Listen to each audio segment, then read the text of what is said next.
Coming up on Smart Tech today, Matthew Cassinelli and I talk about the end of the HomePod. And I suggest that maybe there's more anxiety about it than there needs to be. Plus, we predict what Apple might create next. Then we talk about Google's new Nest Hub that offers solely radar sleep tracking. It gets pretty up close and personal. Before we answer your questions about the smart home and share our picks of the week. Stay tuned. Podcasts you love. From people you trust. This is Twit.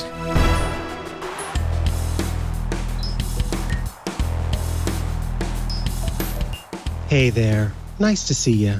Welcome back to Smart Tech Today, the show where we explain the exciting, the dynamic, and the sometimes confusing subject that is the Internet of Things. I am one of your hosts, Mikah Sargent. And I'm your other host, Matthew Cassinelli, and I'm very creeped out by Mikah right now. I just thought I should change things up. It's like, that's a good reference. Take off your outside shoes, put on your inside shoes, kids, and get ready to automate your smart home. Here on Smart Tech Today, it's like a typo on Twitter that brings in more attention. My voice right now is a typo, and you're paying more attention. So apparently it's working. How you doing? Just doing good. I was just going to say you can kick your feet back up and watch some YouTube on your television set. Transition to the first story. Yeah. So a lot of people, maybe more than you were thinking, watch YouTube on television screens.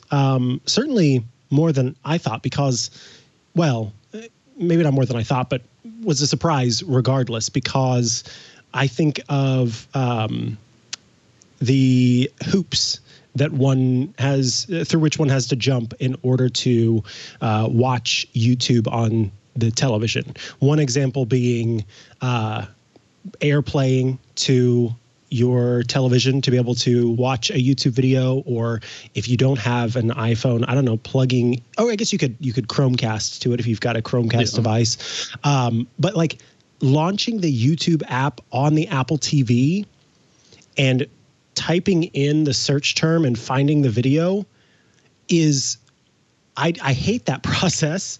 And fair. And AirPlay, for some people it doesn't work always. Sometimes it's slow, sometimes it lags. There are all of these different ways that you could, in theory, watch a YouTube video on a TV screen, but I almost never take those myself, and I don't see it in the few instances that I have these days to know what other people are doing. I don't often see people doing, they just look at it on their phone, or they, if they've got a tablet, then they look at it on their tablet, or if they've got a computer, their laptop, then they look at it there. So to actually have them watching on their television, I find fascinating. And 120 million people doing that, I think is really, and that's per month, is really interesting. Yeah. And we go live to our YouTuber, Matthew Cassinelli. Not a potato. That's a different kind of tuber, but the U variety. And no, I'm kidding. But tell me your thoughts on this, because you, being a YouTuber and someone who consumes YouTube, I think regularly. Do you watch stuff on your TV? Somewhat. I don't as much as.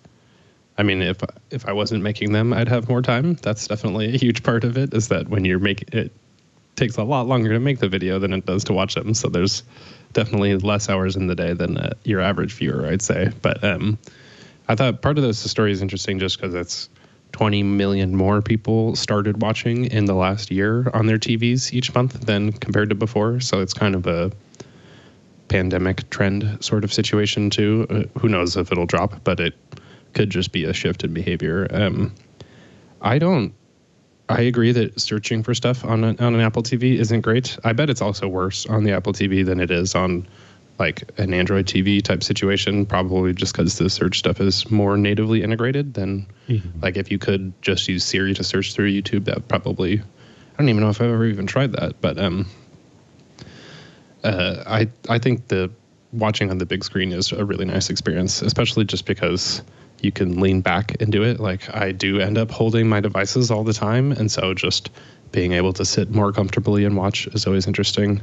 I think it does speak to the rise in connected TV as well, like you were saying, just with Apple TVs or, I mean, I almost never AirPlay videos, but right? The Chromecast experience is a lot better. Like at AirPlay, they don't, when you Chromecast YouTube, it lets you queue up videos. And then if you just use AirPlay, you just only are watching the current video and there's no sort of queue situation there. And so I've always thought that's Google honestly, I swear they just hold it back because they don't want iOS users to have a better experience or something like that. It's like the same with picture-in-picture stuff. I don't know. That feels really anti-competitive to me, but I think it is a lot more common than people think. I mean, I do see majority on mobile probably, but it Can is we talk about how behavior? you use YouTube. So the one thing that I wonder, because for me, the way that I consume YouTube is like YouTube is not an entertainment platform for me pretty much ever. It is sometimes like a tutorial platform, and so I'll go there and look at something to learn something, but occasionally there are things on there that are entertaining and then I might want to look at that, but it's always like one specific video. I'm not the person on YouTube that I have autoplay turned off and sometimes it gets turned back on and I get annoyed. I don't ever want it to go to that next video. And so I know that I'm kind of the odd person out because a lot of people use YouTube as their listening, like the place that they listen to music and watch music videos and sometimes have stuff in the background. So I would think that, like, I can't imagine, again, this is silly. In the grand scheme of things, this is not a lot of work, but it feels like a lot of work to get this all set up just to watch one YouTube video. So would you assume, would you argue that this is like this 120 million people that are watching per month are probably there watching more than one video? And then like, what do you find playlists? How does YouTube work? What do you do on YouTube other than, because like, again, it's a search engine thing for me to find, mostly it's like, how to do this specific knit stitch that I don't know how to do, or a tutorial for how to drain your hot water heater or something like that. And so I don't get how it works for normal people. Can you tell me? I have a question also. Do you pay for YouTube Premium? Heavens no, because I don't. If I used it more, then yes. But and this is what's weird too is like worth it. Like, I'm not a cheapskate. I sometimes make really kind of unwise decisions or less than wise decisions with the spending that I do. But even me, who has multiple music streaming services, I don't use YouTube enough to warrant it's expensive for someone who isn't on, like, I use YouTube maybe once every 2 weeks, if that. That's how rarely I ever go to YouTube and like even launch the YouTube app. So it wouldn't be worth it to pay to have ads taken off. I feel like you spent all your money on those expensive Qi chargers. Yeah, that might have been what happened. I got more of those than I needed. And also these expensive apples that are way too sweet. That's the other thing. It's the Apple tax. So you watch YouTube differently. Yeah. I mean, I don't watch it a ton. I think YouTube got way better once I started paying for it. And I'll also say that I'm grandfathered in with a lower price on YouTube Premium than it is now. So that starts to become less clearly a good value, that it's like $15 a month now. That is just like, that adds up by the end of the year. But removing the ads totally changed it because I never have to wait for stupid ads on YouTube before the video. And so it really is just like kind of punishing you each time you watch a video that you have to sit through that. So I would assume that's one of the reasons it's not worth. I mean, I don't like autoplay either because it usually isn't picking the kind of thing that I want. I think it's super common though for after a while, once you do find and search for people and you find someone that you like, the home area is where most people actually watch their YouTube videos because it just curates them for you based off of who you follow. And then just as you refresh, it'll give you new videos too. Because I really don't, it is very odd that YouTube has so many videos, but then they have like 5 categories on their website, and either you search for it, it's in those categories, or it's on your homepage, or it doesn't exist to you essentially. And so that there is a weird, like wide gulf in there. But I do think the home, specifically if you're watching on your TV, I would probably just watch one of the ones that's on my home feed, or like your watch later category or something like that too, because I use that a lot.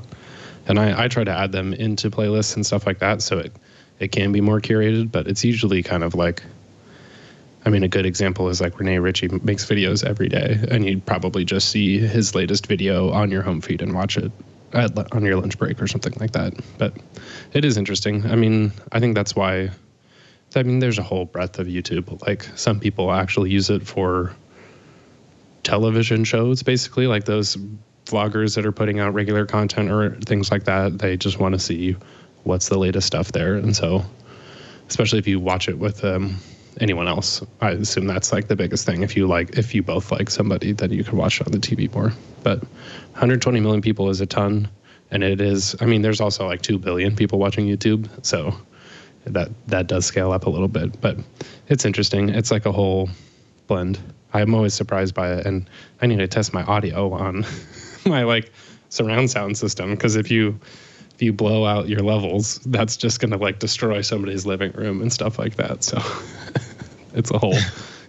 I mean, YouTube is just, there's so many different ways to use it, but I would say YouTube Premium really makes it worth it for me, just because I just didn't want to sit through all of that stuff before. And just like not ever having ads, that stuff can play in the background too. It's supposedly supposed to do picture in picture, but it doesn't on iOS at all. That would be the killer thing. Like, I think about that almost every day using my iPad, that I would watch YouTube videos while I'm doing this stuff, but it's like jumping through hoops in order to get it to work. It's not usually worth it. So I hope they make that possible. That's like a finally moment at WWDC if they do that kind of stuff. I went to YouTube and was scrolling through to see what my homepage looked like. And I definitely don't use YouTube enough, because in the multiple pages of scrolling I've done, I've seen maybe 3 things that are of interest to me. Whereas everything else feels not interesting to me. Yeah. I mean, it's not honestly the greatest. And I have the problem of like, it shows me all the stuff that it showed me because the algorithm showed me that stuff. And so ultimately it's just like the same people over and over again, which is great for being a creator. Like, you want to show up if people like your videos and things like that, but it really does become based off of who you watch and like how much you watch of their videos. That page right there is like my like nightmare, basically. Not really, but it determines so much of how people get paid and things like that. Clicking on thumbnails, I don't know, all that is a whole industry. So. Yeah, absolutely. Okay, interesting. Well, anyway, congratulations, 120 million people, for kicking back, being smarter than me about watching YouTube on a television somehow without wanting to just throw everything away. And also, Reverb Mike in the chat must be watching this live on a large television. I see. No. Reverb Mike says that they watch on YouTube iOS today. So in that way then, and watch it on a big screen. So they see it there. Interesting. Nice. Let's move on to talk about Google Family Link, which has received some updates that definitely show that the pandemic has made a change to the way that we view screen time. It's kind of with all of us being locked down, or many of us being locked down, it's more likely that you'll have more screen time, right? Yeah, exactly. I think what's interesting is this article from TechCrunch. They're like decently critical of that. They're like, great timing, Google. This could have been used about 9 months ago, because there's a lot of screen time things where, I'm sure people have been hitting all of their limits almost every day because of school. And so one of the changes that they added is just letting remote learning apps be always allowed. So they're not counting towards like personal screen time versus educational screen time and things like that. And just a good point that it's just like, what's more important is how you use the screens, not just total amount of time. And I think that's always been true. And most people or not most people, but it's like a pretty common argument that just any amount of time was bad. But there's obviously going to be quality time and non-quality time. So yeah, I think those are good updates too. They also added like a families, I think it's families.google is their fancy URL that always feels weird. But it's just even representing how families are looking for this information more, especially since in the last year, it's like, do I get my kid a phone? How do I manage this kind of stuff? And so seeing it come from that, I almost said the highest, like Google really is the highest level of the internet in many ways to a lot of people, especially with kids and when all of their tools are free and it's in the classroom and stuff like that. So it's just good to see more thoughtfulness here, and hopefully this extends. I mean, it'll be interesting to see what this kind of stuff, how it gets discussed after the pandemic too, because you can kind of have that space from it also. But just like the importance of it and the quality time versus total time aspect is important there. Yeah. All right. Now, an interesting piece, an interesting new product that was rumored to be coming out, but it has officially been announced, and it is Google's new Nest Hub. This Nest Hub has a built-in radar sensor. That's Google's own Soli system. And with it, it is designed to monitor your sleep using the built-in radar sensor. So when you buy, it's $99. It's launching on March 30th. And when you buy one, if you want to do the sleep tracking, something you need to be aware of is that it is one device to one person sleep tracking. So if you sleep with a partner and your partner wants to track their sleep, they would need to have their own Nest Hub in order to do this. And that is because, well, for one thing, if you are in the way of the other person's, like if you are in between where the Nest Hub is and the other person, then the radar sensor is not going to be able to see them very well and be able to track them very well.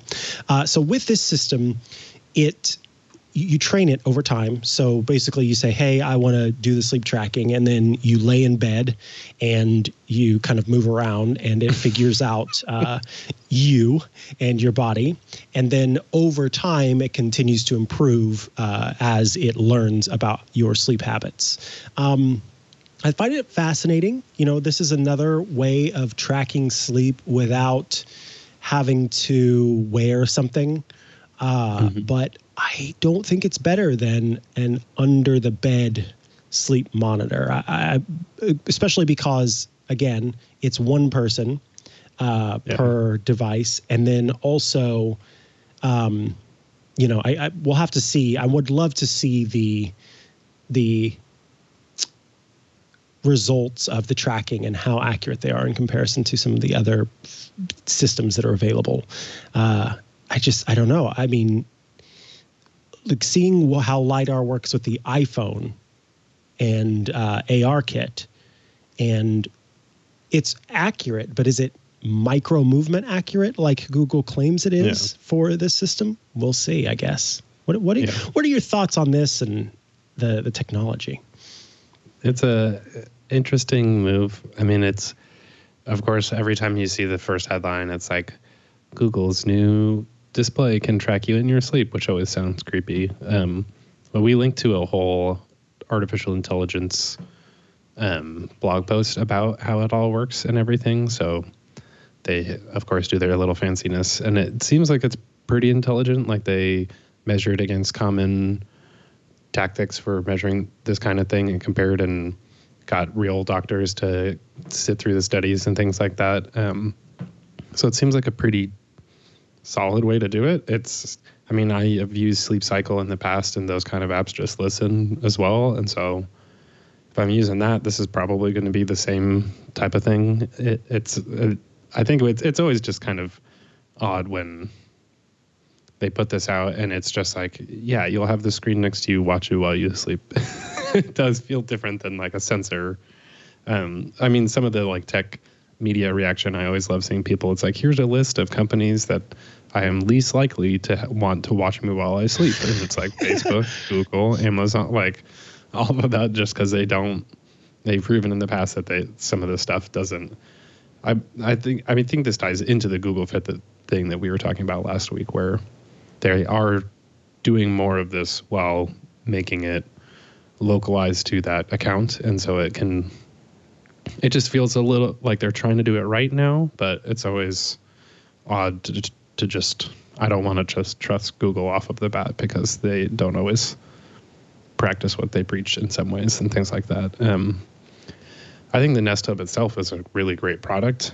I do think it seems like an odd use to like, oh, you should put these in, get 2 for your bedroom, and I put it in the kitchen, and so maybe right. It does say that also, I guess we should mention, it has 50% better bass, so I don't think I would ever actually really want to listen to music through my current one, and even just like YouTube videos can sometimes, it's doing that thing where it's just a small speaker, so it sounds really loud, and just it's either I can't hear it or it's loud, and so that would be a welcome change. But I wouldn't use this for this feature. So it's sort of an odd, like they're trying to position it in your bedroom, but I've not seen anyone else ask for that.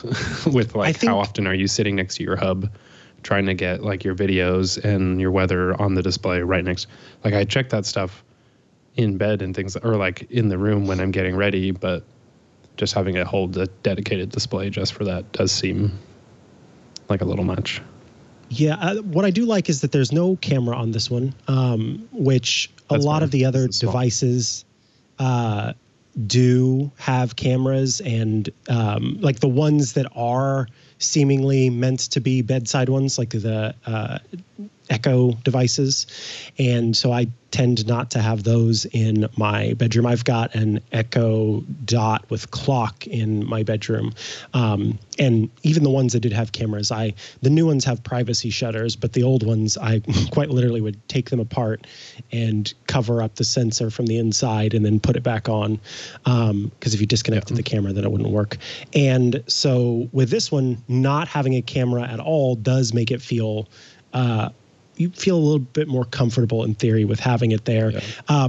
In the chat, Scooter X pointed out something that I didn't think about for these, for your words are hard. Scooter X pointed out something in the chat for your specific use case, which is they are marketing this as something to be used in the kitchen. Thanks to the Soli radar, you can use hand gestures to switch between recipe cards and things like that. So there are all different hand movements and gestures that use that radar detector to let you kind of just move your hands in virtual space to control the device. So it can work in the kitchen in that way. Is that the difference? Because the bigger one has that feature, but it has the camera. I know that mine has it has some sort of sensor. It's obviously not the like. You have a Nest Hub, right? Yeah. The original Soli thing in the Pixel wasn't even allowed in India because it's like a very specific sensor thing that is like sending a frequency out that wasn't allowed frequency there. Was the problem. So I wonder if, I guess mine probably just doesn't have the motion stuff. I don't think I've ever tried. I just don't want to be like, stop it. Just say the word stop at that point. I do appreciate that the Nest Hub doesn't, if a timer is going off, you can just say stop and you don't have to use the wake word because it's already awake. Oh, that is nice. Yeah, I would like that. Yeah. I could see, I mean, now that I convinced myself out of it and I'm back to it, it's like, this is pretty nice for if you want that Nest Hub experience, or even, I mean, a lot of people, especially if you had like roommates or something, you just want your own personal one that's probably in your room. And then also you don't have to buy a sleep tracking system. This can kind of do it for you and provide that other stuff. And then the bigger one is probably more designed for communal spaces. But it's just kind of like an interesting, it almost muddies the purpose of this in an interesting way. And I never really thought of it as a bedside table. I thought of it as a kitchen or entryway or something like that sort of setup. So maybe that's why they're pushing it that direction. Yeah, it could be. We will have to learn more about the sleep and exactly how that works. And Google's AI blog has some information on using solely for sleep tracking. It says, as part of our ongoing effort to support people's health and happiness, we announced sleep sensing in the new Nest Hub, which uses radar-based sleep tracking in addition to an algorithm for cough and snore detection. It says that this is only the first wellness application of Soli, which is the radar sensor that can do gesture sensing at various scales, from a finger tap to movements of a person's body. In Pixel 4, Soli powers the motion sense technology, enabling touchless interactions with the phone. And it consists of a millimeter wave, frequency modulated continuous wave radar transceiver that emits an ultra low power radio wave and measures the reflected signal from the scene of interest. The frequency spectrum of the reflected signal contains an aggregate representation of the distance and velocity of objects within the scene. This signal can be processed to isolate a specific range of interest, such as a user's sleeping area, and to detect and characterize a wide range of motions within the region, ranging from large body movements to sub-centimeter respiration. So it says... It makes it sound scarier, not... It's like, I not only do I know, I know. It's like an eyeball reaching out from the eye and like touching your body.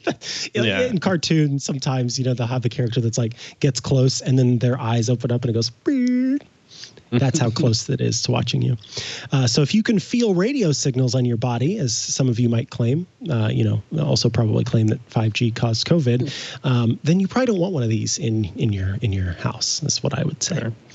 I didn't. Does that mean? That might be mean. I don't know. Maybe. That's up to the listener. I do like the meanness quality. Is in the eye of the beholder. Yeah, I like the measurement stuff, and even just like the cough count. I think that's interesting, or like your respiration per minute. So if you're struggling or something like that more often.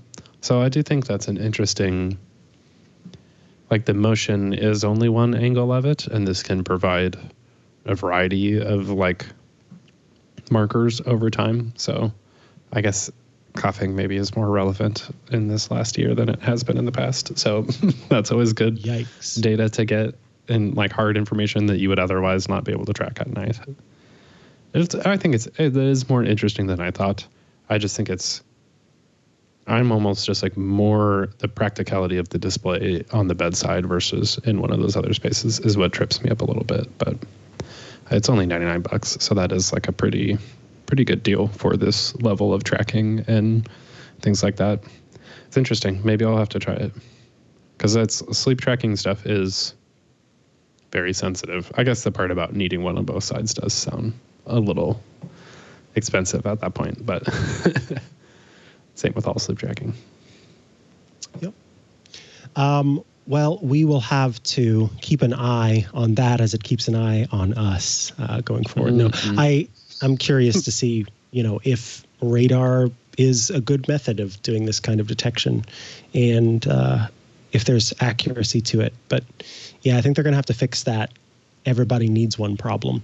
I do want to give a small shout out because I think it's important that these things are noted. When you go to, and now I've lost it, but when you go to that Nest page, Nest Hub 2nd Gen page on Google's website, there is some real diversity in the imagery that's used with this device. Mm-hmm. And it made me celebrate just in seeing different bodies, faces, and abilities represented there. So very cool. Yeah. Good on Google's you done for that. A great job of that compared to like 10 years ago. So. Mm-hmm. All right. Up next, we talk about Apple news, including saying goodbye to one of Apple's products. All right. TechCrunch recently published an article about Apple discontinuing the HomePod in favor of focusing on the HomePod Mini.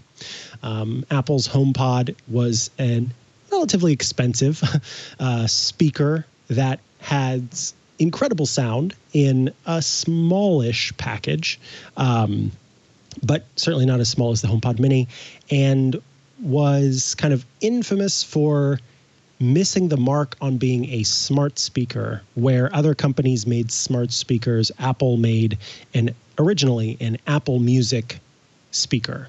And that is how they sold it when they first announced the HomePod. It was the best speaker to listen to Apple Music. And focus on the home, focus on smart stuff came as an afterthought. And Apple slowly but surely improved upon that technology. But I think that stain of its original launch has lasted and continues to be the narrative that I hear when people talk about the HomePod as not being a very good smart home, smart speaker versus what Amazon and Google have on offer. So now the HomePod is discontinued, and the HomePod Mini is kind of where it's at. That price point at $99 and the built-in future-proofing of the device, the small size, which is better for folks who want to have multiple devices throughout their home. All those things are positives. But I found, well, actually, let's continue the conversation. I want to. Oh no, I'll quickly mention this. Actually, one of the most interesting things about this whole conversation is folks who are grabbing one up before they go away. And I saw a Twitter thread where many folks who purchased a HomePod looked up the information for that HomePod and were able to determine that the HomePods they purchased were from the original stock that Apple produced of the HomePod, meaning that when it came out and Apple produced X amount of HomePods and tried to guess on demand and then ended up not needing to make any more, those were still the ones that were available. So in a couple of cases, people's HomePods that they purchased from Best Buy were older than the ones that they had purchased from Apple when the product launched. Or shortly after it launched, depending on when they purchased it. So, yeah, it sounds like the demand for this was not what Apple was expecting, and in that way, it is no surprise that the HomePod is only available while supplies last. I think the space gray one is completely sold out, which is a bummer because I would consider buying a space gray one to match my space gray one so that I could have a HomePod stereo pair. Tell me what you think about this, because you and I have talked about our appreciation of the HomePod for sure, right? Definitely. One of the interesting notes about the story was that Apple announced this at 5 p.m. on Friday, which is always when you drop terrible news, basically. And I was like, it was interesting. Just, I don't know. It's a very interesting experience, especially because I do love mine also. And so it felt like a weird gut punch. And this is one of those situations where I'm just like a nerd also. So it's like, why am I upset about this? Like, I was like bummed that night. I do think for me as a musician also, I think that's one of the things that bummed me out was it sounds so good. And it's just like a bummer that Apple bungled this product and that more people won't get experience that high level quality of audio. And I mean, even I think the day that it happened, I was sitting there folding my laundry and my HomePod was on the right and I was listening to Kronbin, which is this cool, I can't even describe their music, but I could tell that something in the music was placed to my left and I could hear it over there, even though the HomePod was on the other side.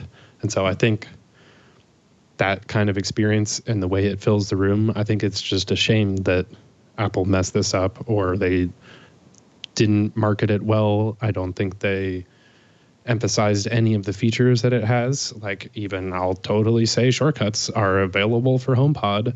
I don't think a single person except for like me and like 3 other websites ever even mentioned that. And so it just is like, all I could think of was that they're knuckleheads was my take on it. Knuckleheads. Of just I love it. I don't like overpriced is definitely accurate because it is so expensive for what was an Apple Music speaker, and it still basically only is. Like, in many ways, you can't just hook that up to whatever you want. And so it always seemed like they were about to do stuff with it and never actually did, probably because they didn't sell enough to justify further investment in it. But I think there's an interesting thing too, where the culture that Apple thinks they have versus the culture that people like, or how the culture feels about Apple, maybe. Because even like that, I learned about that band Cronbin through like an Apple developer session, or the HomePod launched with, I can't even think of her name right now, the FKA Twigs, and dancing to an Anderson .Paak song. God, I love that commercial. Anderson .Paak is great. FKA Twigs is also great. If you ask the average person who those people are, they'd have no clue whatsoever. And so like, I feel like Apple almost like thinks they're on the bleeding edge of culture, and they are for people who get paid Apple salaries and can afford a $300 speaker in their home. And also like this launched in 2017, and I don't think like economically the United States it at least has gotten like much better in that time. And so like it's not like people have more money over time to spend on HomePods. It definitely has always been one of those things that's like, I'd love that, but I don't have $300 to spend on it. And in a realm where people can buy a 5-pack of Echoes for $100 is just like, Apple lost the ground on what smart assistants should be a long time ago. Once Google started using the word AI, even before the HomePod existed, Apple like didn't have any sort of response, and then Google totally solidified. And I remember hearing when they first talked about that, I was like, that's not a real thing. Like that's AI is like the movies that you watch, and it's like machine learning is what they're talking about, but how they talked about it, and they cemented what smart speakers and smart assistants should be for people. And Apple made a really good speaker that also was kind of smart. But then, I mean, even still people are like talking about, I have no idea which award show. I'm going to just say the Grammys because I don't remember. But they were like asked when it was on that night, and it didn't know. And it's like, come on, like what the heck? How is that? How does Siri still not just get the like base level of those things? And so even in popular culture, that was, I think, it's just like Siri's bad. Why would you want this HomePod? Or it's like it's good enough, but MKBHD made a video that said it's the dumbest smart speaker, and like what he says goes for a lot of people of the YouTube world. I don't know, maybe that's just for me, but like for a lot of people, how these products are talked about makes a huge difference. And I mean, even I have like barely gotten around to HomePod stuff, probably because I knew on some level that most people didn't have them. And the HomePod Mini too, they probably undercut the HomePod entirely, so it sold really well. I was curious if Apple used the last year of stats on the HomePod to measure usage, I would assume it'd gone down, because I don't listen to my HomePod when I'm stuck in my house with my girlfriend all day long, and it's like, I don't want to be blasting music. And so I assume they also saw the stats go down in the last year. And then the Mini specifically fits in smaller spaces, and they probably saw that launch do really well because it's obviously a third of the price, and then get way more usage as well. And it just does feel like they messed up like every step of the way. And I mean, I think what's hard though is just like, I don't want the product to be any worse.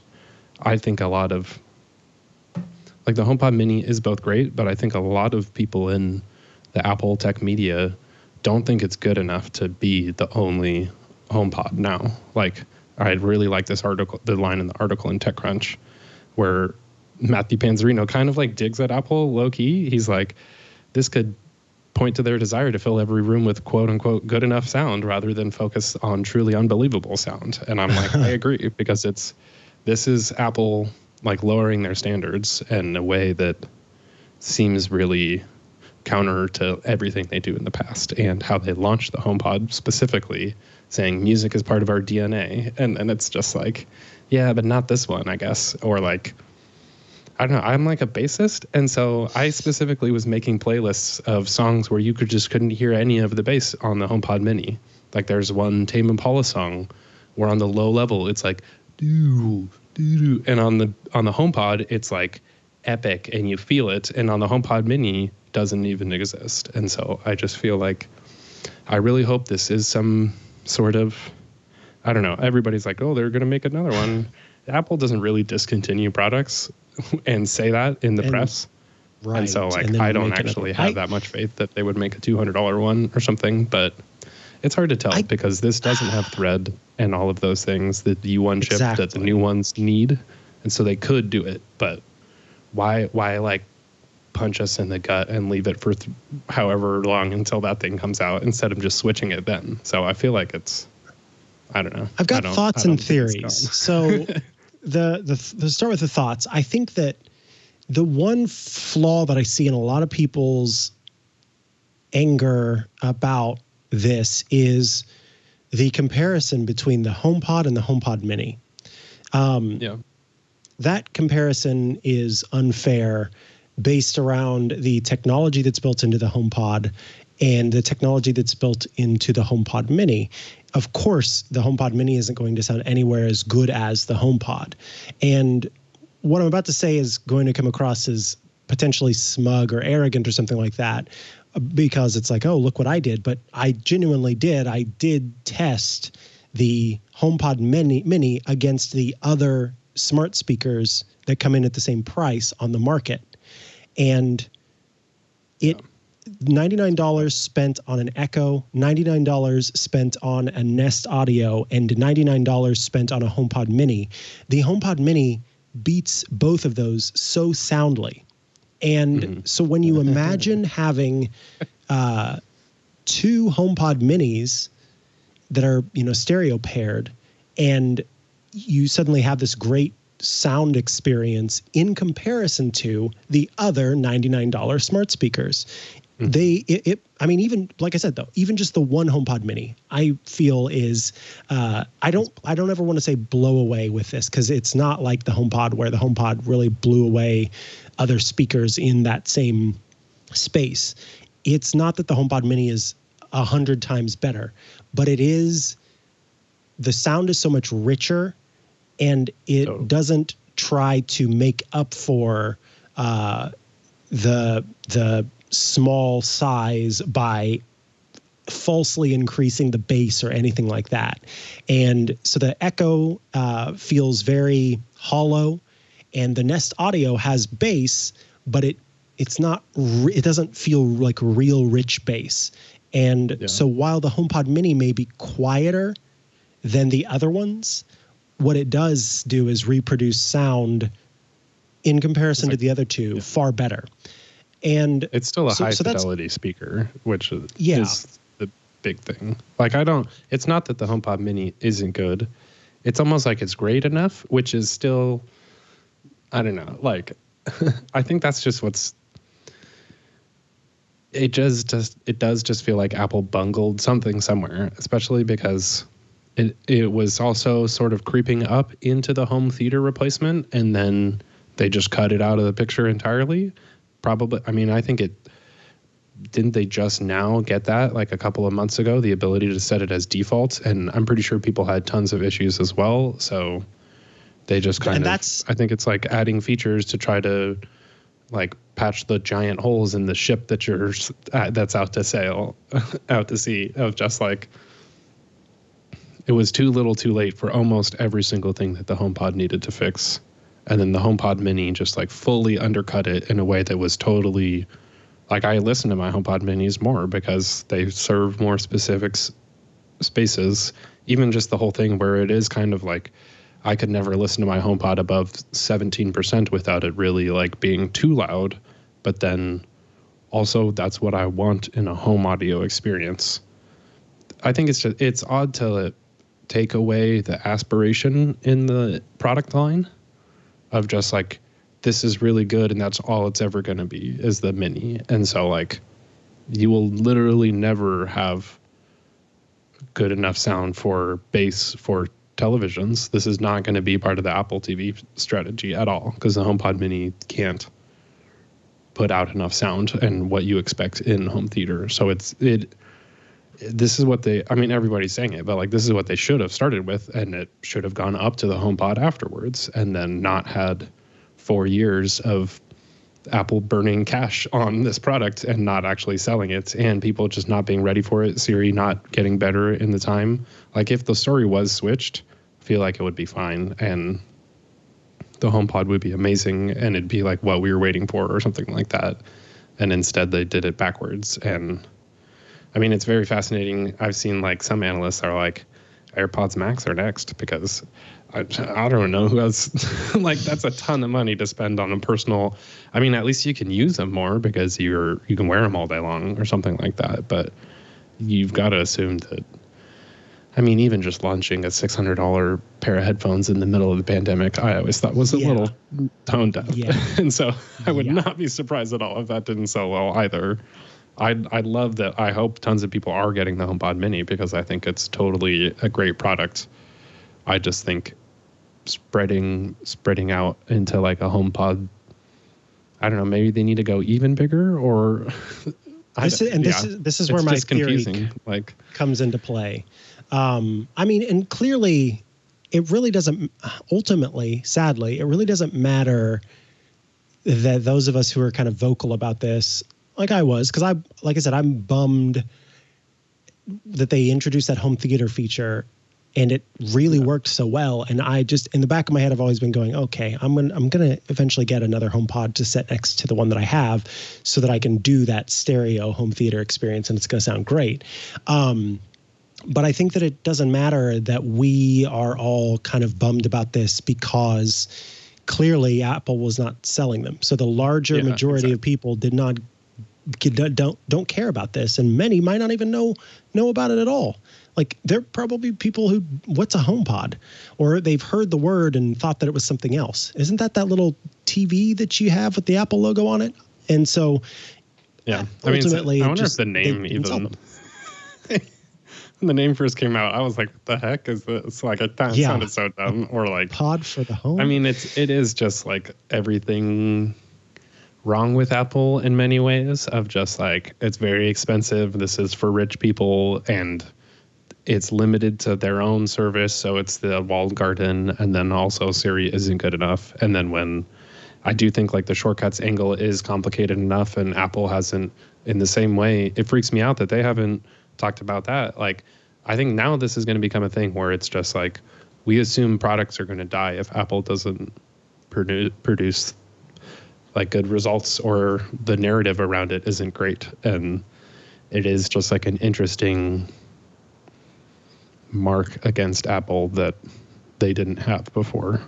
Like, they just never launched AirPower or things like that. And so that's true. And it's just odd too that like the HomePod Mini came out and they're like, oh, this sold so well. I don't know. I think I hope it's one of those things where they had to kill it in order to revive it, in order to be like, now it's way better or something like that. And just like you said, it really is like the Mini is probably fine. So it's just odd to feel like you had this, like you said, I would buy one in the future, like that aspirational thing. It was like a Sonos in the way that, most people can't afford it, but you could get it once you could afford it. And for Apple, that just didn't happen enough. And because they messed up a lot of the angles of the launch and even just continuing to promote it, it just never got off the ground. So one of the next articles too is in just like relation to this. Other people in the, like Zach Hall of 9to5Mac sort of thinks that with this being the case and Apple TV kind of just being like, what are they doing now that it's spread out across AirPlay 2 to tons of devices? And obviously HomePod isn't part of that strategy anymore for smart TVs in situations like that. It's like, what is going on with HomeKit? What is the home division of Apple? He thinks that there should be a whole roundtable that Apple did similar to when the Mac was in a pretty bad spot, and it was sort of reassuring people that we're going to fix this. He was like, they should do this for the smart home, because I think us on the show have seen more that HomeKit, I think HomeKit itself as a product line is doing a lot better. I don't think the narrative around it, besides even what we've said is that it's doing any better. Like that there's a lot more products in the last year than there ever have been before. But the Home app itself and some of the capabilities have never gotten any easier or clearer to understand. And then now one of the major things that can kind of tie all that together has just been entirely discontinued. And so it's kind of like, where is HomeKit going?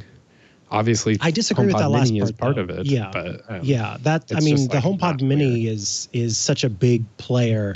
I think that we're all chicken littling a little bit, and it's I think part of it is because there's not a whole lot else to talk about because Apple has not announced stuff in a while, and so everybody's like, I've got to come up with 12 different ways to pull this apart and examine its entrails. And so it's resulted in a lot of anxiety that you kind of like anxiety born of anxiety, because the price point of the HomePod could on its own be the thing that led to the end of the HomePod. It's not as if Apple said, we're not paying any more attention to smart speakers ever again, ever. There's still a focus on smart speakers and a focus on audio, very much so at Apple, with the AirPods Pro, the AirPods Max, and the HomePod Mini. And then the technology built into the HomePod Mini with Thread and ultra wideband, all of these things are still here. And I think that it requires a little bit of patience to see what comes next. And so the one place that I could see if we need to fill in this gap that, we've all sort of ceremoniously created that exists now that the HomePod is gone, that gap could be filled by, I like the idea of a sound bar from Apple it's also an Apple TV. So you plug this thing in front of the television, and it's an Apple TV and has all the functionalities and features of an Apple TV, but it's also the sound bar for your home theater experience. Because the one thread that I can pull on here, and I'm not talking about thread, the chip thread, is that Apple created this home theater experience with the HomePod. And if they want, why would they, like you said, why would they create that a couple of months before? And me using it was perfect. It's amazing. It works as it's supposed to, and I've not had any issues with it. So given that, what if there was a way to have this one device that basically gets to be the TV and the sound system for your home theater all in one? It's got Dolby, all that jazz, all the magical things there that could possibly fill the hole. But again, that just depends on if that's like a real hole or if it's just one that we've created with anxiety and like trying to find something. Well, I'll say I think it's a combination of those things. I think the fact that the Apple TV costs like $179 and it's on every single TV that you can get now and those all have AirPlay 2. The Apple TV doesn't really make sense right now. And so that seems like they could discontinue it also and just go with the apps or something, or they need to make it into a better product itself. I think soundbar, you could just make an AirPlay 2 soundbar. So I don't know I would want it with that Apple tech. I don't know if I'd necessarily want it specifically tied into the Apple TV, but I do agree that I wouldn't put two HomePods in front of my TV because there's not enough space and they block the TV. Like, it just doesn't, even though it can do that, that's a very, like, I don't know. It's like it implies you have a lot of space and kind of feels like a rich person setup where you have just like, oh, I just have these two speakers on either side. And yeah. Do you watch Servant? Yeah. Or no, but. Okay. So in Servant, which is an Apple TV Plus program, I love the show, even though every episode I just spend the time going, what is happening? That's pretty much all my partner and I do the whole time.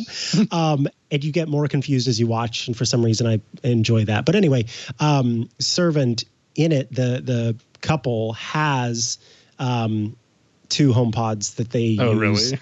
Yeah, and it's very and they show FaceTime a lot in this show, and they will. I didn't even know you could do this. They AirPlay the FaceTime to their television, so they'll both be talking to the person, like looking at the television and talking to the person, but the camera is on their iPad or whatever. I didn't even know you could AirPlay a FaceTime call, but you can. So I learned that from the show. But what's funny is one of the HomePods, the left stereo HomePod, is in front of their television.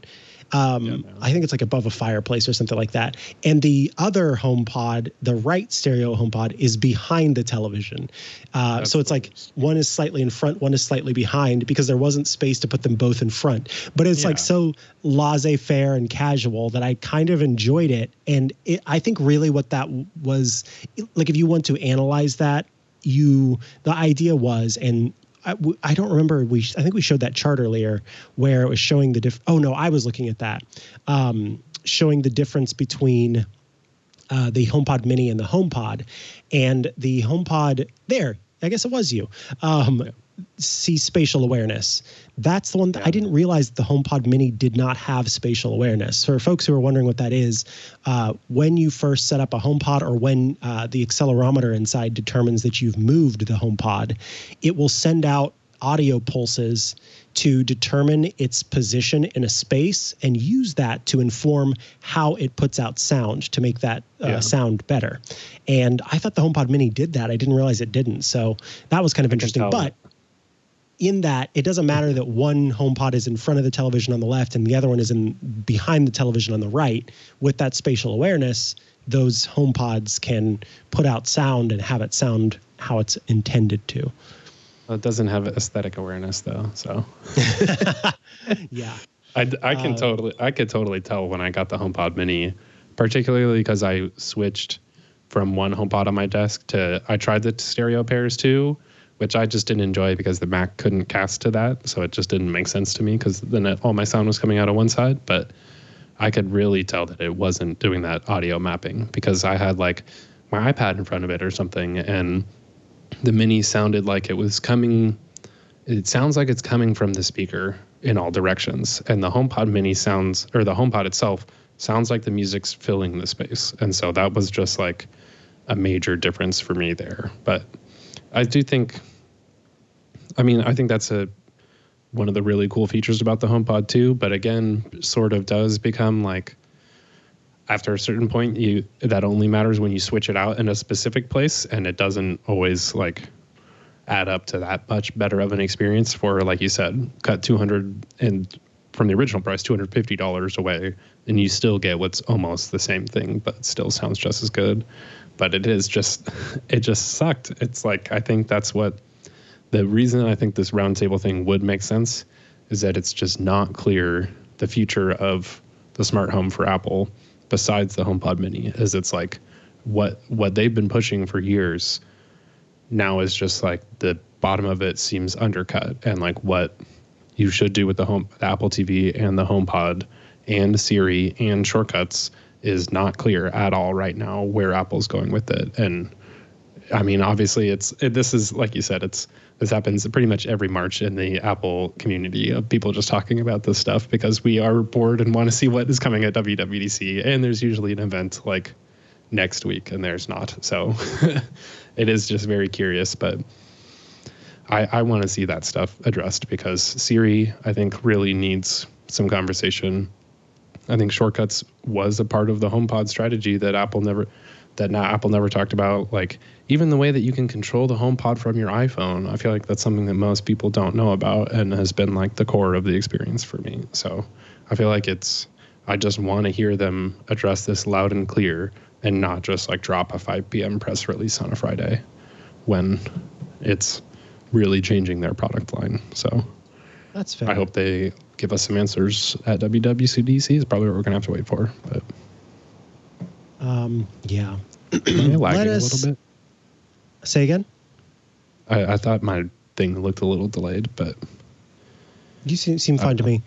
Okay. Let us talk about Apple adding COVID-19 vaccination sites in the United States to its maps. Yeah. So Apple Maps features some more information than you could get before about places to get the vaccine. Have you been able to get one yet? I have not. I have probably no good reason to. And I mean, there's all this of like, if you can get it, just get it. Don't feel like you should let somebody else get it first, because ultimately it's still about spreading it.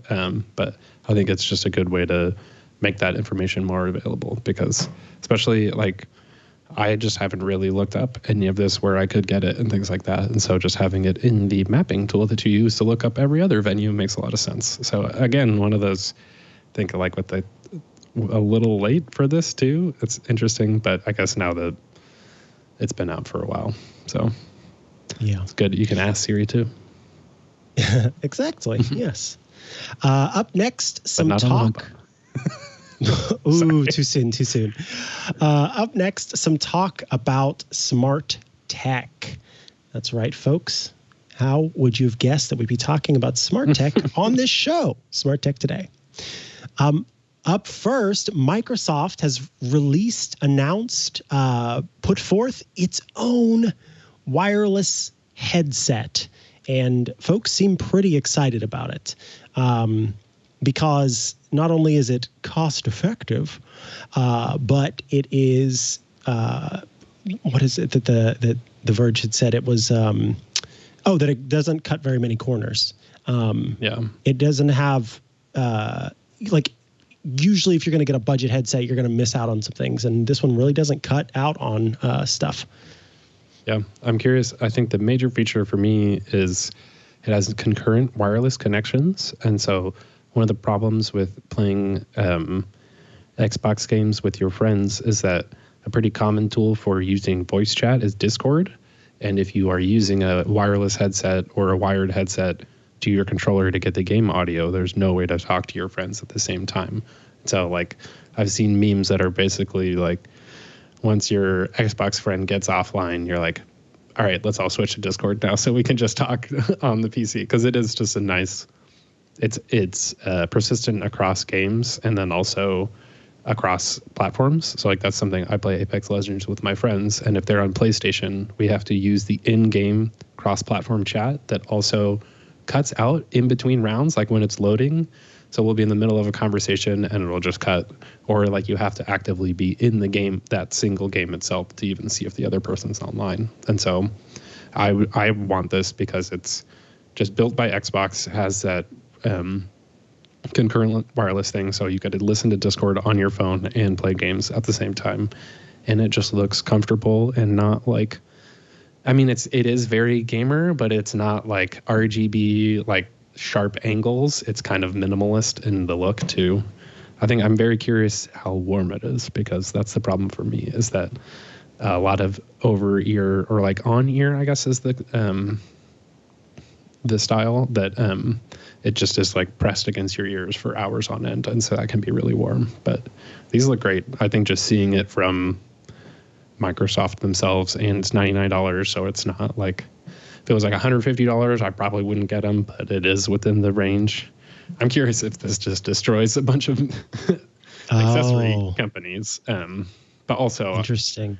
At a certain point, they should just make a good version themselves so that most people can have it.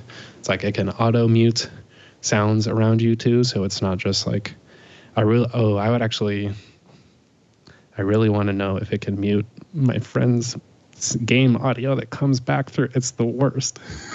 Oh, I see. I know it's he doesn't like listen to this, but he has like a headset that's just the mic, and so he's not getting his game sound through that. So he plays it out loud, and then we can hear what's happening in his game that's also happening in our game.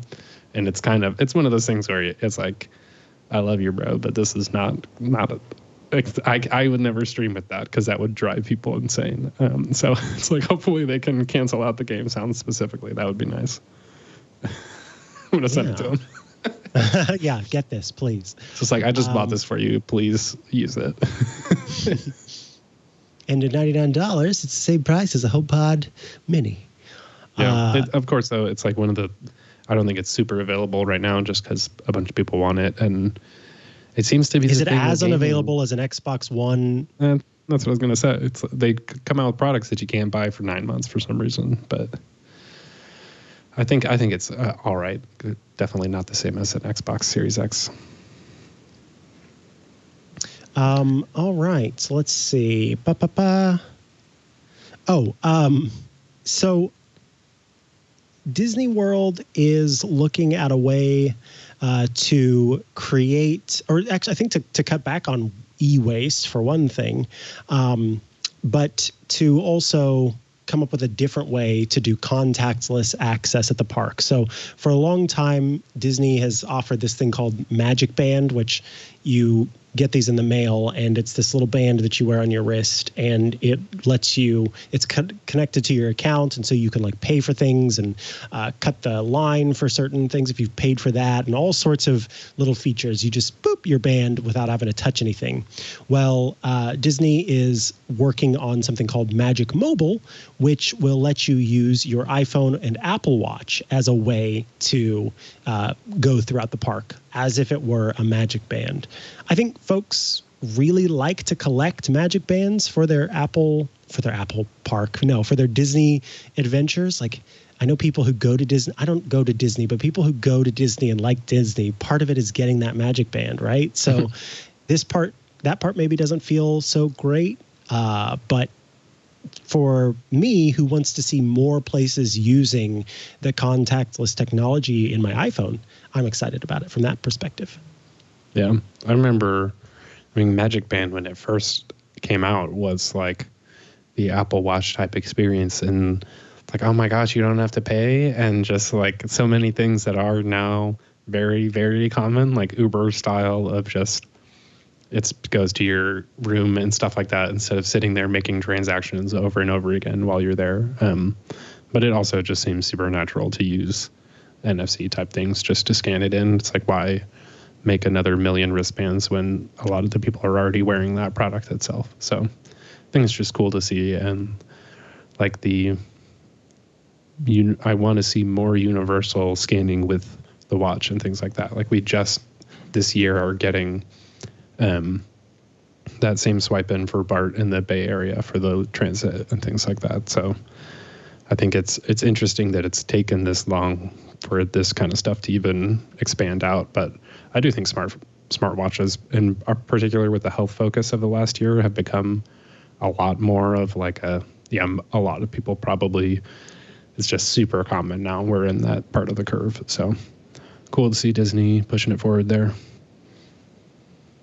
Yeah, absolutely. All right. I could talk about this Kindle story real quick. Yeah, let's do that. I thought this was cool. Definitely check this out in the show notes because there's more to it than we'll cover in the show. But this, I don't want to call someone a blogger because I don't actually know what else they do. But this blog post is about how this person took an old cheap Kindle and set up a whole connected system so that he can use it as a smart display in his house because they have those really low power e-ink screens, and that's all you really need a lot of times. I don't need something incredibly fancy, but he set it up all on, it's like honestly beyond me in Heroku and things like that, but he's got whole step-by-step directions and how you jailbreak the Kindle and everything. But I thought it's cool. It's like, I just want one of these in my house. He made a laser cut acrylic cover for it, so it really does just look like an e-ink screen that he has in his house, and it's like super custom, but definitely worth checking out. Yeah, that's very neat. We'll include a link to that in the show notes, of course, to check out that system. There's something about e-ink that's just delightful. Yeah, exactly. I still want one of there's like alternative iPads that are just ink screens and things like that, and it seems like a really good writing tool, or like this is like, you just want a display. I don't need fancy 4K solely waving at it and stuff. You can just get it, and especially when it's recycling old technology. The title is Your Next Smart Home Device is a $30 used Kindle, so that's always cool too when you can repurpose something into something more useful. Agreed. All right. let us begin with our projects and our projects segment of the show. Matthew, would you like to read the first one from Cody? Yes. So this is Cody Goudreau from Canada saying, I'm catching up and watching the last couple episodes. You mentioned you wanted to send in questions, and this is me just aside saying, people have been sending these in, and I love it so much. I love hearing from you all and being able to answer these things. So please keep sending them into us. But so Cody is essentially is a shortcuts question, and I love it too when these are exactly what I want, because unfortunately the answer is that you can't do this, but he's trying to set up his phone into modes for work, home, and etc. And when he wants a shortcut to run for work, and it will do things like silence notifications, turn off Wi-Fi. And what he would like it to do is either hide or show iOS pages. I have different screens with different apps and widgets based on work or home life. Is there a shortcut command that can hide or show certain pages? Unfortunately, there is not, but I have been requesting this multiple times. I was on Automators with Rosemary from iOS Today, and we were all talking about this because I've got 13 different home screens full of shortcuts and things like that for different contexts, and I want to run a shortcut that activates or deactivates those pages depending on different contexts like time of day or just that I choose it that way. So unfortunately, there isn't a way right now. You can do the set watch face action to at least change your watch face contextually, which I actually do think is a super useful tool. I just have a menu with all of the different versions there. And I like it too because you can name those contexts different than the name of the watch face, because I don't know infograph modular, but I know that this is my podcasting scene or something like that. So definitely recommend setting that up. But this is like, I should probably I'm going to put it in the feedback assistant just to make sure that I can say that I filed the feedback and not just be like, I want this and then never actually did, and then it doesn't happen and I get upset. But this would be such a good feature.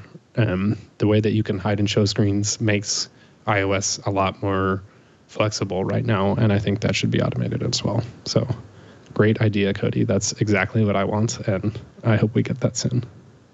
That would be nice. This next one, shortcut question from Brian from Denmark. Yes. Okay. Hi. I have some shortcuts questions. I don't know what I forgot what there was a typo. Okay. Oh yeah. He was not sure whether to send it to iOS Today or not, because you guys just did that whole shortcuts video. But I have some buttons and sensors from Hue. I can see the battery level in the Home Plus app, and I can get it to create a home automation there to turn on a light when the battery is low. But I would like it to create a task in the Do app so it will remind me to change the battery next weekend. And then related to the previous question, I have a Eufy cam, and I would like to get a Do reminder if the camera is off. This is the third one. I would like to use Pocket Cast in a shortcut, but I can't find it inside the Shortcuts app. I have to go into Pocket Cast, add it from there, and then I can use it in the shortcut. Why can't I see all of these in the Shortcuts app? And I remember he did have some photos to go along with that too. So I do think the first problem with the battery level and the Home Plus thing, I don't think you can solve through Shortcuts itself, because there's no way to hook in those home automations back to Shortcuts itself. That's something that is just very confusing about the way that they brought in the home apps automations next to personal automations in Shortcuts. And so those are pretty separate, because those run based off of the HomePod Mini, not HomePod anymore. The Home Hub determining whether or not that thing has, pinging the device to see how much battery it has. And so that Home Hub itself can't run Shortcuts. So I do think this isn't currently possible. I wonder... if you're trying to do something fancier in a home automation, the main thing that you can do is make web requests. So maybe there's a way to go to if this then that, and then import that into reminders, which then gets imported into Do. But that is just sometimes those can feel like Rube Goldberg machines that it's definitely going to get knocked down. That's probably the main way there. And then I think the same thing with the Eufy cam is you probably need to find a different way to get that information into Do other than shortcuts. But still, using home automations is probably the best way. I think I should make a guide about that because it is a little odd. Like, if this and that has maker webhook endpoints that you needed to call, and then shortcuts can make those requests there. Actually, you know what? I'll put it in the show notes. I just linked to my newsletter a video all about how to do the convert to shortcut part of home automations because it's not super clear. It's even just very hidden there. And then the last part is about Pocket Casts and why those shortcuts actions don't show up in the app.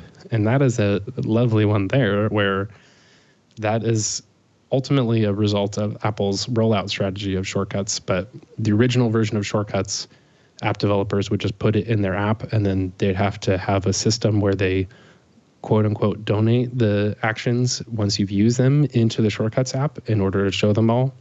And then there's also some APIs that they can use to always show the set of predetermined shortcuts in the shortcuts app so that whether or not you've used them. And chances are Pocket Casts built the first version and then didn't add any updates to their shortcuts since then. And so they don't actually have it just automatically tell shortcuts, hey, we have these actions available. So this actually could be pretty common. And now that I'm even realizing that, I need to vet my apps now, because I do assume that they would just show up in that apps category. I have the same problem with Overcast for a really long time, that almost all the actions just wouldn't show up in the shortcuts app, and I could manually add them from the settings, but it wasn't possible there. So that is something that it's always worth reaching out to developers. If you really like the shortcuts actions and they're not showing up, ask them to have them get donated into shortcuts automatically, whether or not you use them. I do think, who even owns Pocket Casts now? They've kind of I'm not sure, been acquired and passed around a little bit, so I could see that not being at the top of their radar as something that's even changed. I think that's the same thing with Shortcuts has had different versions of it over time, and so there's probably a lot of developers out there that don't know about the latest capabilities, or built it and maybe didn't see as much because those earlier shortcuts weren't as useful, and so they never bothered to fix it because it's not a priority for them. So that can be kind of a downside, but it is worth checking. I just go into the app and add those shortcuts in, and then I can duplicate those actions later and move them around. So copying and pasting those if you need to access them again is a good way to do it. Cool. All right, we've got two more questions here. And so let us start with this question. Love your show. I've been listening and watching since its inception. On Smart Tech Today, number 69, that was the one recorded last week as we record today, you showed, that'd be me, a MagSafe charger from Belkin that charges your iPhone 12, your Apple Watch, and iPod's case simultaneously. To me, the price is rather high, but that's Belkin. Very true. A few months ago, I purchased on Amazon the Geekera 3-in-1 wireless charger. With it, I can charge my iPhone 11 Pro, my Apple Watch, and AirPods Pro simultaneously. There are 3 green LEDs on the front to indicate the charging has started for each respective item, and then the LEDs turn off after a few moments. This is great for the bedroom. No bright LEDs shining in my face, and the best part is this charger only cost me $50, and I got $7 off with a coupon to bring it down to less than $43. I know I use and have a lot of Apple products, but I just don't enjoy overspending for technology when I can get something possibly better for less money. Thank you for what you do every week. Stay healthy and safe. Owen, thank you for writing in and for shaming me. No, I'm kidding. No, I think this is a cool option available to folks who want to make use of it. Of course, with this, you will get standard Qi charging options. So that's one thing to keep in mind with the Belkin device. Because it went through Apple's whole program, it can do faster charging of the iPhone versus a standard Qi charger. But yeah, the fact that this can charge all 3 devices for $50, or in your case, all the way down to 43, is really nice. Good spot. And I'm glad that it's working for you too, because that's always my concern, is buying a less expensive product and finding out that that less expensive product is cheap versus just being less expensive, meaning that it is not good quality.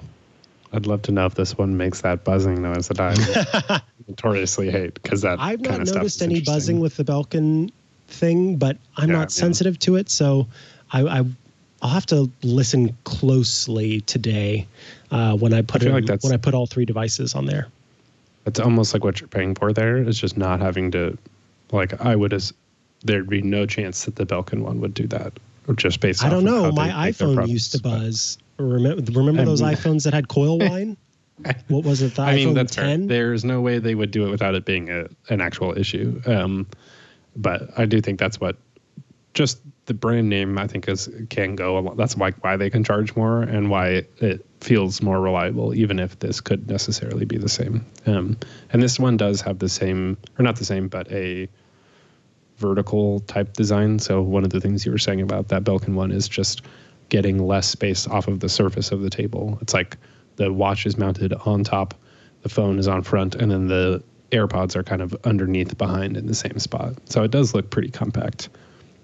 And you can turn it sideways, but I do think the Belkin one, suspending it in the air, is like a little bit higher, and it just kind of looks neater. This does look a little futuristic. That could be a plus or minus, but the Belkin one is super clean and like polished metal too. But yeah, this is a great, I'm for once actually arguing for the expensive one, but I'm also in the same boat. But get this one and then get YouTube Premium for 6 months.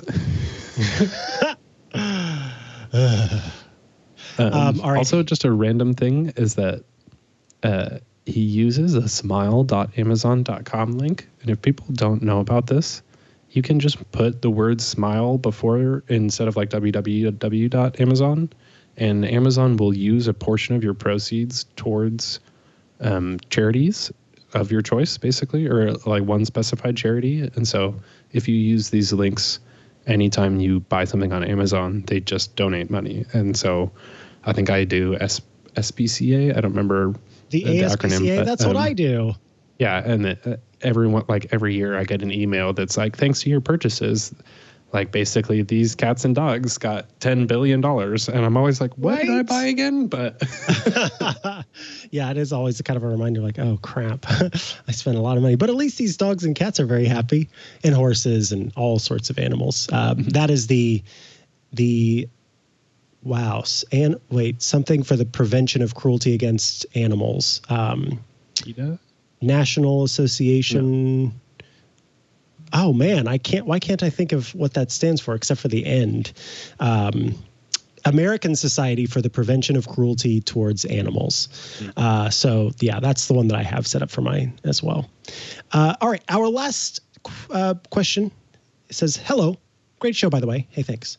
I'm hoping you can help. This is from Rob. I currently have 4 Logitech Circle View HomeKit security cameras. Good choice.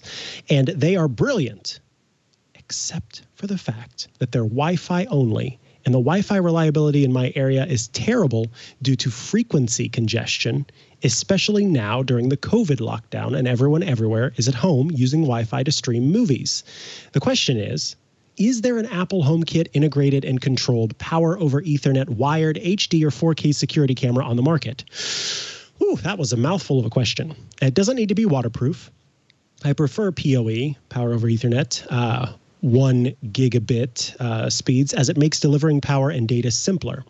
Also, I like the way that the Circle View camera uses the Apple TV as the local control hub and stores the video securely in my iCloud account without involving third parties.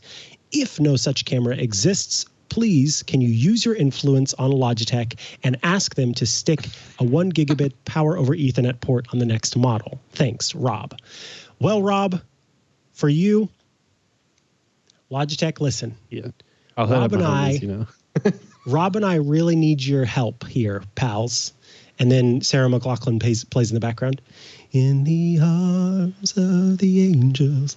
What we really need from you is to put a 1 gigabit power over Ethernet port into the next Logitech cameras. Now, you know, all joking aside, I think, Rob, this would be a great thing. I was looking at Eufy, because Eufy makes its Eufy cams, which are also supported by, which are also HomeKit enabled, to see if they had any Ethernet powered cameras as part of the system, but it doesn't look like they do.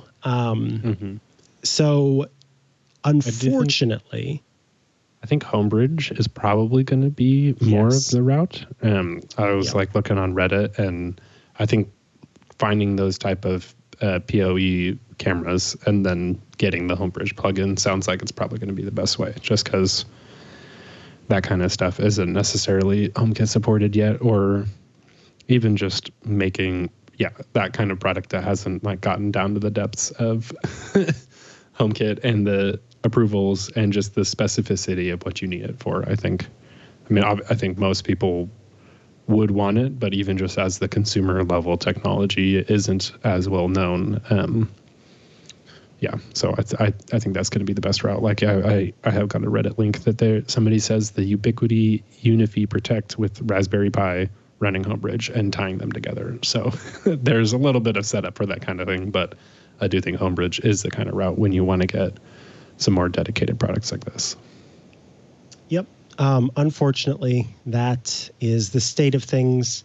I do wish that we had a better answer for you, but it would be nice if that was added. But yeah, if you have other questions, Rob, about Homebridge, let us know. We'd be happy to answer those on the show. All righty, folks. Feel free to reply to us. Say that again. Just Logitech, feel free to get back to us on that. Oh, yeah. By the way, Logitech, don't forget to let us know what you think.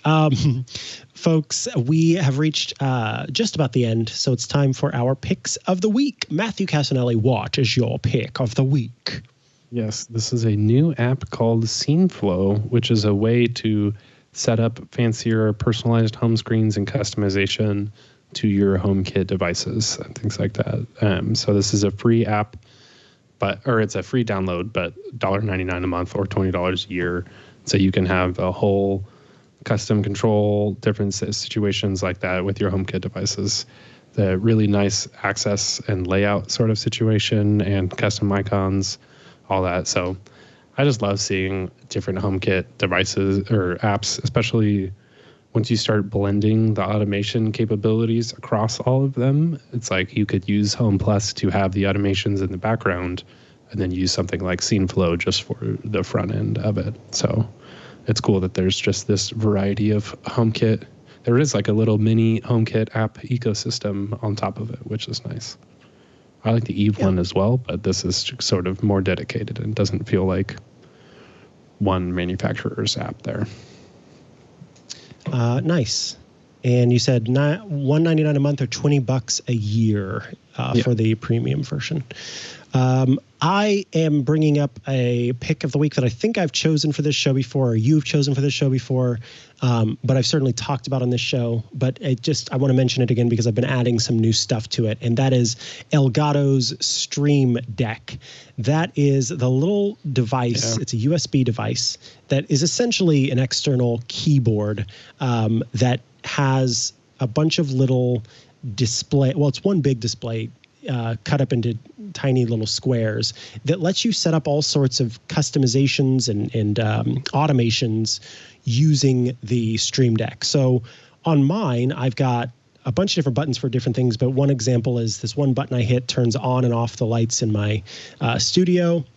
And so that I can use very easily. I've got buttons that just launch specific apps. I've also got buttons that will launch. So for example, when it comes time to do a Twitch show, I've got a button on here that has the Twit logo on it. And when I push that button, it launches all of the apps that I use whenever I'm recording a show. And it gets everything set up as it needs to be. But the reason I want to bring it back up is because Rosemary Orchard just tuned me into a great plugin for Keyboard Maestro. And for folks who don't know, Keyboard Maestro is this excellent program that lets you do all sorts of really incredible automations on your Mac. I mean, all sorts of things. I use Keyboard Maestro stuff all the time along with Text Expander for show stuff. So shortcuts that help me, or automations that help me collect the proper tabs with proper headlines and links and things like that. And I can do that all with one button. And so Rosemary tuned me into a little thing that basically lets you take a Keyboard Maestro Keyboard Maestro snippet and turn it into a button. So I can press the button and it runs the Keyboard Maestro snippet. Yeah. And there was a great one with our show that we record on Fridays. She and I both use a program called Ecamm Live, which lets us show our screens, like our phone and iPad screens, on camera while also keeping us on camera. So it's like a switching technology. And unfortunately, Skype in its untouched version does not allow you to use virtual cameras with Skype. And so you have to run this special code. And well, first you have to download Xcode to your Mac, and then you have to run this special code that removes a protection on the Skype app in order to run virtual cameras on the Skype app. Well, Skype does this thing where it updates all the time and doesn't let you know about it. And so sometimes it would be the case that I would go to launch the Skype for the show and switch my camera over to Ecamm, and then it wouldn't pop up because Skype had updated, thereby breaking the workaround. So she created this brilliant Keyboard Maestro dealie that looks to see if Skype is open. And if Skype is open, it quits Skype. Then it launches Ecamm Live and lets it sit in the background. Then it opens up the terminal app and pastes in the necessary code to fix Skype. And then I made some adjustments so that basically I hit enter, and once I see that that's been done, like that the program has run, or it lets me know, hey, you don't need to do this because it's already been done, then it waits for me to quit terminal. For people who are watching, they're like, why is he doing that with his fingers? It's Command Q. It's such a built-in thing for me that I'm saying like quit. Anyway, so you quit terminal, and then once it sees that terminal has been quit, then it launches Skype and does the keyboard shortcut. It waits a second for Skype to launch. Then it does the keyboard shortcut Command, which automatically opens up the audio and video preferences pane. So you can make sure that Skype has switched to the right thing. And then after that, it also launches the preference pane for the Mac to make sure that in Mac OS, you've got the sound stuff set up properly. And all I do is hit a button now on my Ecamm Live, on my Stream Deck, and all of that stuff happens just in front of me. It's brilliant and beautiful and wonderful, and I love my Stream Deck, and I think anybody who does automation stuff would really enjoy one of these. I'm waiting for, now that the Mac has access to Home, like to your HomeKit framework, I'm waiting for someone to create a plugin for the Stream Deck that works with HomeKit. And there might be one out there. This is another thing that Rosemary taught me. I thought the only plugins that were available for the Stream Deck were the ones that were in like that Stream Deck app store, so to speak, because Elgato has its own little list of plugins. But you can install other plugins that you download off of GitHub, for example. Yeah, so you can get plugins elsewhere. So I love it. The one that I have is the like normal sized one or the medium sized one. I don't know what Elgato calls it. I think it's just the Stream Deck. There's like Stream Deck Mini, the Stream Deck, and then the Stream Deck XL. I've got the normal size Stream Deck. It's available for $150, and that's good enough because you can create folders and profiles that let you change to other stuff. So it's hard to run out of room, I would say. Yeah, that's cool. I love that. And to me, it is like exactly what I would do with a theoretical shortcuts for Mac is what you can do with Stream Deck and shortcuts or Keyboard Maestro. So, man, if they get shortcuts for Mac and you could trigger them via a Stream Deck, that is just like gold because it's basically the same concept. Also, this is just hilarious. On Amazon, in case you want it, you can also get Stream Deck plus Marvel Spider-Man. I saw that. It's just a bundle. Buy a game because a lot of people use this for streaming, game streaming stuff. So yeah, you can just go ahead and buy that Spider-Man game you're going to stream with this as a bundle. From like years ago, though, and it's still on sale. I don't understand that. But yeah, I have this too, and I highly recommend it. And when I first got it, I was like, why isn't everyone who has Mac using this? But you do kind of have to tie it in with Keyboard Maestro, which is not the most intuitive app up front. No, but it can be kind of so powerful. It's like one of those ones. It's the same problem with shortcuts. It has so much power that exposing that to you in a way that's digestible is really difficult. So I got to talk to Rosemary about that, because I want that exact same thing with the Skype and the Ecamm problem. Yeah, exactly. Nice. I will export the snippet that I made if you want to have it. But folks, that brings us to the end of another episode of Smart Tech Today. If you are here in the chat room, we thank you. If you'd like to be here in the chat room and join us live, you go to irc.twit.tv to be part of the chat room, and you go to twit.tv/live to join us on Thursdays at 4:30 p.m. Eastern, which is 1:30 p.m. Pacific time. But the best way to get the show, the best way to enjoy the show, is by subscribing, which you go to twit.tv/STT. That's Smart Tech Today, to subscribe to the show in all of its formats, audio, video, across the different social media, across the different streaming platforms. So Google Podcasts, Apple Podcasts, Spotify, YouTube, et cetera, et cetera. Matthew Cassinelli, if folks want to follow you online and check out your work, where do they go to do that? You should go to youtube.com/Matthew Cassinelli, because I've got my channel trailer relaunched up there with welcome to shortcuts and telling you how to allow untrusted shortcuts and telling you to follow people like Rosemary. So definitely check that out. What Beautiful. About you? You can find me at Mikah Sargent on pretty much all of the social media networks, or head to chihuahua.coffee, CHIHUAHUA.coffee, where I've got links to many of the places I exist online. Alrighty, folks, it is time to say good afternoon to your smart assistants. Good afternoon. I'm going to go have Sully watch me sleep. Yikes. Hey, if you like tech news, but you also like hearing about it from the people who are actually writing the stories, well, I've got a show for you. It's called Tech News Weekly, and it's me, Jason Howell, along with my co-host, Mikah Sargent.